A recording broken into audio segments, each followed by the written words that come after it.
Welcome back for week 4. Here's the intro and talking points. Today we're going to be talking about positive solutions for behavior problems. We're going to nerd out a bit, so settle in. On the agenda for today, differential reinforcement, negative punishment, reinforcement schedules, and training wise. First up, differential reinforcement. Differential reinforcement of an incompatible behavior is also known as DRI. Now, you don't need to remember the terminology around this, you need to know what it means. In layman's terms, you're supplying the dog with something to do to earn reinforcement that is incompatible with the unwanted behavior before they do the unwanted behavior. So as an example, if you've got a major jumper on your hands, you would say, what can I supply my dog to do that's incompatible with jumping? And in this case, we might use a sit. A dog can't be jumping and sitting at the same time, and so what we do is prompt the sit before the jumping occurs and then heavily reward the sit behavior. The number one rule is that they have to be incompatible. The dog can't be doing both behaviors at the same time. As another example, say that every time you get on the phone or on a conference call, your dog starts barking at you. You would want to supply the dog with something to do that's incompatible with barking. In this case, I might opt for giving the dog a chew so that they can practice a chewing behavior. A dog can't be chewing and barking at the same time, so this is a great solution. Now let's talk about the rules. You, the teacher, identify a behavior that it's incompatible with or cannot happen at the same time as the problem behavior. Number 2, before the problematic behavior occurs, supply the learner with the opportunity to perform the identified incompatible behavior or the target behavior. And number 3, reinforce the learner for engaging in the desired behavior, the learner being the dog. Briefly, let's talk about the importance of getting ahead of the behavior. Let's use the example of the barking dog. Our goal was to occupy the dog's mouth by providing them a chew so that he wasn't barking while we were on the phone.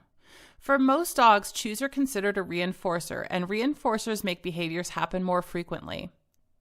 If I were to wait until after the barking to deliver the chew, I've not only allowed the dog the opportunity to rehearse the behavior of barking, the behavior that I want to go away, I've also just provided a reward for barking. The outcome of the barking was positive. The dog got a chew. So while the dog is currently not barking because they have a chew, I would expect that in the future, the dog would try barking more frequently because it results in a good outcome. Barking results in chewies. Now on the flip side, if I provide the dog with the chew before I get on the phone or sit down to watch a movie, etc., 1, there was no opportunity for the dog to rehearse and get better at the undesirable behavior of barking. 2, I saved myself some frustration and maybe some embarrassment if I was on a conference call. And 3, it still results in what I was after from the outset, a quiet dog. Negative punishment. In layman's terms, negative punishment means that you would remove what the dog was seeking following an unwanted behavior. If the dog is after attention, it might look like this. You walk into your house, "Hey buddy!" Your dog, excited, runs up to you and jumps on you. Negative punishment means that we would remove what the dog was after. If he was after your attention, you would leave the room completely. Over time, your dog learns that jumping results in the loss of your attention. Your dog might think, when I jump, she leaves. Now let's talk about the rules on this one. So number 1, you, the teacher, should have a good idea of what the dog was seeking so that you know what you'll be removing from the dog. Number 2, you need good timing. As soon as the behavior happens, you should be removing the intended consequence, the thing that the dog was after. And number 3, this should not be used standalone just to shut down behaviors. It's best to use in tandem with other approaches. In other words, teach them what works better than the unwanted behavior and reinforce that. Now let's tackle reinforcement schedules. One of the most frequently asked questions in my classes are, when can I get rid of the treats? Here's what you need to know about that. Let's first talk about continuous schedules of reinforcement. This is what we've been doing in class so far in the acquisition phase of training. We're building brand new behaviors, and each behavior has a bank account. So our sits are getting paid a lot, our downs are getting paid a whole lot, and so on. We've been paying every single one of those behaviors because we want them to get beefy and strong. Now, the pros to using a continuous schedule of reinforcements is that it rapidly teaches the learner to associate the behavior with the consequence. That means that the dog figures out very quickly that sitting results in pay. The other pro to this is that it rapidly increases the rate at which the learner, the dog, performs the intended behavior. So we start to see a lot more sitting happening.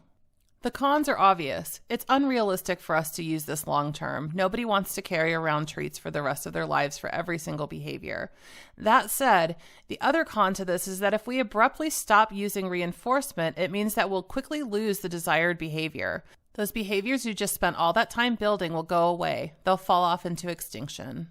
Your dog's going to be like, this is so stupid, bye. And off they go to find something else that's more fun. When our dogs do this, this is when the labels come out. And I'm going to get on my soapbox for a minute. Dogs stop performing and people say stuff like, he's being stubborn, he's being difficult, he's being a brat, he's being obstinate. All these labels do nothing to help us. Labels suck. They do not help us one bit. The only thing they're good for is hurting your relationship with your dog. So what's actually happening? Well, what we do is we take that information at face value. All it is feedback. Your dog says, I'm no longer getting paid for this. I quit. And since we control all the consequences, we are the problem. So what's our workaround? Well, let me introduce you guys to something called a variable reinforcement schedule. What variable schedules are good for is they're good for maintaining behaviors over the long term. The dog starts to learn that not every single behavior is going to pay. But the learner will continue to produce a steady rate of behavior because they don't know exactly how much time passes before reinforcement is delivered, but know at some point it will come. Essentially what happens is it makes behaviors resistant to extinction. It allows us to ride that plateau and get more behaviors for less pay. But there's some stuff that you've got to be aware of. When you're decreasing rewards, it's got to be incremental and methodical, and decrease further only after we're seeing successful performance trending. This means that the dog is performing at an 80% success rate over several days or weeks' time. I also need to stress that word variable. We don't want to remove the fifth treat every single time because our dogs will pick up on that pattern. But the first layer, you're going to reward 8 out of 10 behaviors paid at random. Once you're seeing that behavior trend at success, you would go to 7 out of 10 behaviors are paid at random. Following that, 6 out of 10 behaviors are paid at random. Our goal is for the dog to think, you're paying me less? I hadn't even noticed. Think of it as inflation, not a massive pay cut. And again, if your dog stops performing, we got too greedy. We're going to have to increase those rewards a little bit. One last note on this, when decreasing food rewards, add in other types of rewards in their place. Praise, petting, throw a ball, play tug, whatever. Just think about it as your job. Sometimes our jobs don't pay as well as we'd like, but we stick around because of the benefits. They make up for the lesser pay. Food is the #1 reinforcer for dogs, but they will work for other things. Last thing to cover today, training-wise. So here's how training-wise goes. Your clever master of recognizing patterns in their environment dog has figured this out. You put on your bait bag, you go to that one treat cupboard, they hear a bag crinkle, and your dog is like, yes, I'm ready to perform. They know very well that you're going to pay in those instances. But when you walk in from outside, you've been at work all day, you ask your dog for a sit, they look at your hands, look you up and down and say, nope, I'm not doing it.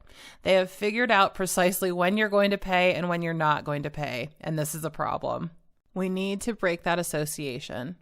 Head on over to the Removing Treats from Your Body video next. Val's going to demo how we work through this.